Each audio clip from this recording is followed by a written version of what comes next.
કલ્યાણ બેનર્જીએ મને અપશબ્દો કયા? વકફની જેપીસી બેઠકમાં થયેલા હોબાળા અંગે જગદંબિકા પાલની પ્રતિક્રિયા.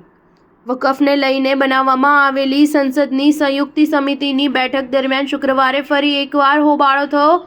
ચેરપર્સન જગદંબિકા પાલે હોબાળાને લઈને 10 વિપક્ષી સાંસદોને એક દિવસ માટે સસ્પેન્ડ કરી દીધા. વિપક્ષી સાંસદ સવાલ ઉઠાવી રહ્યા હતા કે આટલી ઉતાવળમાં કમિટીની બેઠક શા માટે બોલાવવામાં આવી રહી. આ દરમિયાન વિપક્ષી સાંસદો અને સત્તા પક્ષથી જોડાયેલા સાંસદો વચ્ચે બોલાચાલી પણ થઈ. એટલું જ નહીં, જેપીસી અધ્યક્ષ જગદંબિકા પાલે કહ્યું કે વિપક્ષી સાંસદોએ તેમના વિરુદ્ધ અસંસદીય શબ્દોનો ઉપયોગ કર્યો અને અપશબ્દો પણ કહ્યા.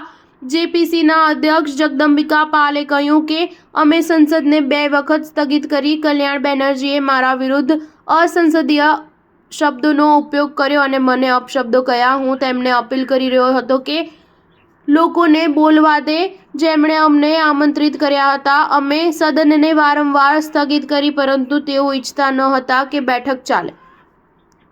જમ્મુ કાશ્મીરથી એક પ્રતિનિધિ મંડળ આવ્યું હતું, પરંતુ તેઓ બૂમો પાડતા રહ્યા અને નારા લગાવતા રહ્યા. એટલા માટે અંતે નિશિકાંત દુબેને પ્રસ્તાવ રજૂ કરવો પડ્યો અને તમામે આના પર સહમતિ દર્શાવી. વકફને લઈને બોલવામાં આવેલી સંસદની સંયુક્ત સમિતિની બેઠક દરમિયાન સત્તા પક્ષથી જોડાયેલા સાંસદ અને વિપક્ષી સાંસદોમાં ઉગ્ર બોલાચાલી થઈ. વિપક્ષી સાંસદ સતત જગદંબિકા પાલ પર તૂટી પડ્યા હતા. વિપક્ષી સાંસદોનો આરોપ હતો કે ચેરપર્સન જગદંબિકા પાલ વિપક્ષી સાંસદોની વાત સાંભળ્યા વગર પોતાની મરજીથી બેઠક બોલાવી રહ્યા છે. સ્ટાર ન્યૂઝ 7 હંમેશા સચ્ચાઈની સાથે.